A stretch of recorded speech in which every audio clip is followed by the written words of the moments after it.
What's going on YouTube? WestHobbiesRC. So today we are back with the SAB RAW 500 build series.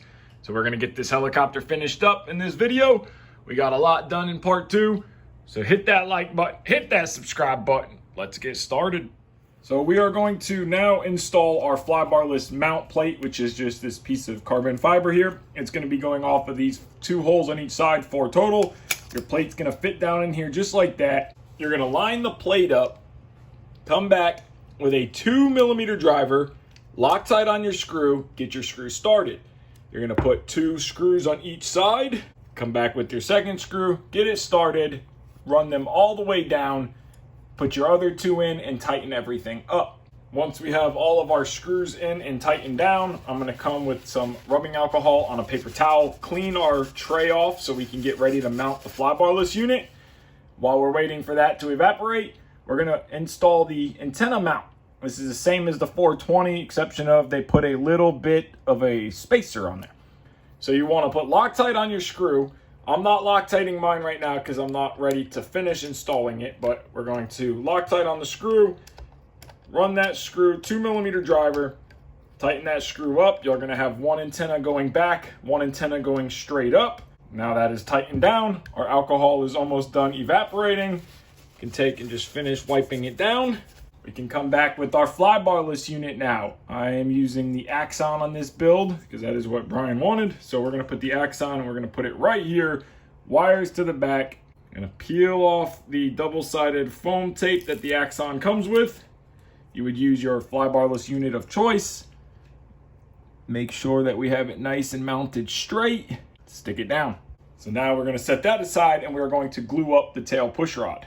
For the tail push rod, we want 13mm from the edge of the push rod to where it meets the carbon fiber rod. So as it sticks out here, when we go to epoxy this into place, we want this to push in right to that line. I marked at 13mm and we want 13mm sticking out. Now that we have those marked, one thing I like to do is double check that these fit inside of here so we don't have no issue when we go to epoxy everything, so that is free and clear. Now, what I like to do is I like to sand this carbon fiber. So I put my end on the rod.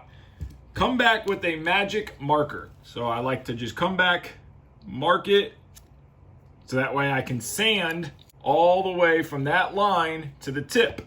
220 grit sandpaper. And I just like to go right to that mark, twist it around. Do that on both ends. Rubbing alcohol, paper towel, wipe off any excess, and it will also remove the magic marker. So that way you get a nice clean joint. Both ends are done that way, so you can see here kind of what it looks like. It's a different color. What that does is gives you a better binding surface. So now we're gonna mix up some 30-minute epoxy and we are ready to glue. Our glue is mixed up. We're using Bob Smith 30-minute epoxy. We want to glue the end that is longer. So we're just going to take our 30-minute epoxy, smear it along this push rod. Don't go overboard because it gets pushed out anyways. Then we are going to take our carbon push rod.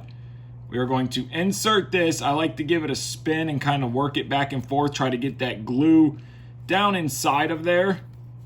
And we're just gonna push it until we match the carbon with that black dot right there. And then we're going to take our excess that we have that's falling down, and we are going to wipe that along where we sanded. So we'll just smear that all around. Then we come back with our aluminum cap here. And we're just going to push that into place. Kind of still working that epoxy, give it a twist, pull it back and forth. And come back with a little bit of rubbing alcohol on a paper towel, and the rubbing alcohol will cut the epoxy. So if you take your rubbing alcohol, paper towel, clean it off all that excess epoxy, you will get a perfect glue joint. So wipe it down. Don't be afraid to use multiple paper towels and get it nice and clean. So then do the exact same thing on the other side and your tail push rod is glued.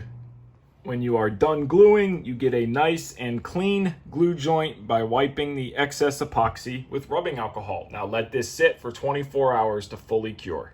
So after you've let your push rod and epoxy cure for a full 24 hours, then you're going to install your push rod ends, and they are just going to thread into place, and you're going to want a total overall diameter from end to end of 488 millimeters. So go ahead and get your ends threaded all the way on. You can use a driver to help you get them both done around 488 millimeters, and then we can put the push rod on the helicopter. So once you have got both of your push rod ends on the helicopter and you are at your approximate size. So the one way to test is you can lay it to the ball where you don't pop it on, lay it on the tail, and make sure your tail, so you want your servo to be 90 degrees as well as the tail to be 90 degrees, which I'll show you in a second. So our push rod guide is loose still. So we're gonna take our ball link pliers. If you don't have a set, the Lynx is really a great set of pliers and well worth the money. So now we want SAB facing up because ball links are one-sided. So we can probably just push this one on by hand. So we're gonna pop it. That one is popped into place. Keeping our tail servo 90 degrees, we wanna make sure that that is 90 while we set the tail up. We're gonna move back to our tail push rod guide. We're gonna pop it into here. It's gonna pop in from this side. We're gonna still keep it loose until we are ready to get it tightened down onto the actual tail casing. So now that we have our push rod guide clipped into place, our tail servo 90 degrees, we need to pop the link onto our tail. But the important thing is we want our tail to be straight up and down. And if you look down your grips, you have these little tabs right here. Those little tabs, when you line your tail grips up, they will be in line with each other. We want 2 to 4 degrees of right rudder. So the way to get that, and that is while the tail servo is at 90, so the way to get that is to turn your link in so you have a little bit of right rudder. We're gonna take our ball link pliers now. Take your pliers and keep your push rod straight while SAB is facing up. Pop your linkage on. Now our linkage is done, and we can take a 1.5 millimeter driver and tighten our clamp up. I'm gonna put my guide clamp right in between the heli and division, and we wanna try to keep that push rod in a straight line, as straight as we can, because the tail servo sits off to one side, so it's gonna be at a little bit of an angle while it runs down. Tighten that up and we can start wiring. So now, since we are running the Axon, we need to wire everything up, and the Axon's gonna be a little bit different. So depending on what flybarless unit you're using, depends on what servo plugs into what on the flybarless unit. So double check. But normally with SAB, 1 is the front right, 2 is the back, 3 is the front left if you're using V-bar, Icon, anything like that. But since we are running Axon, it's going to be 1, 2, and 3. And then your ESC and BEC line. So we're gonna get all of our wires ran back, covered in heat shrink, and start the process. Got all my wires covered in heat shrink. So our ESC, servo, back servo, of course nothing is shrunk down, I just got it on there. Got my SRXL2 mounted underneath the back servo, and then the antennas will go right up our antenna mount there. So now I'm gonna get the heat gun out, get all this stuff shrunk down and routed the way I want it, and then we can start figuring out how we want to loop the wires and shorten them. We got all of our heat shrink shrunk down, and we got all of our wires going back kind of on their path. So you can see the ESC wires, the servo wires.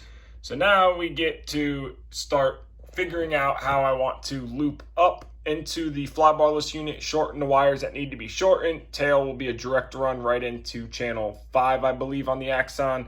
And then we'll cover this whole piece right here with one junction piece of heat shrink to clean it up.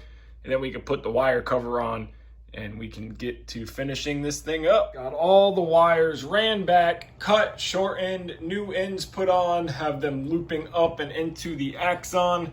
Got the antennas for the SRXL2 going one up, one back. So now we can take our junction piece of heat shrink, cover this up right here, get the wire cover on, and finish the wiring up completely. We got the junction piece of heat shrink on there, so everything is heat shrunk and completely done. Our wiring is finished. Nice and neat up into the Axon. Tail goes right into it. So now we need to install the little wire cover. So this little wire cover just sits on the outside of the frame just like this. You have a hole right here and a hole right there. So here and here, you're gonna screw from this side, and they're gonna go into these two screws right here and here. They are inserts, so you wanna put a dab of Loctite, 2mm driver, get that screwed on, get your zip ties on, and your wiring is completed. Got our wire cover on, our zip ties on, so this thing is fully wired up. We are ready for the battery tray and connectors.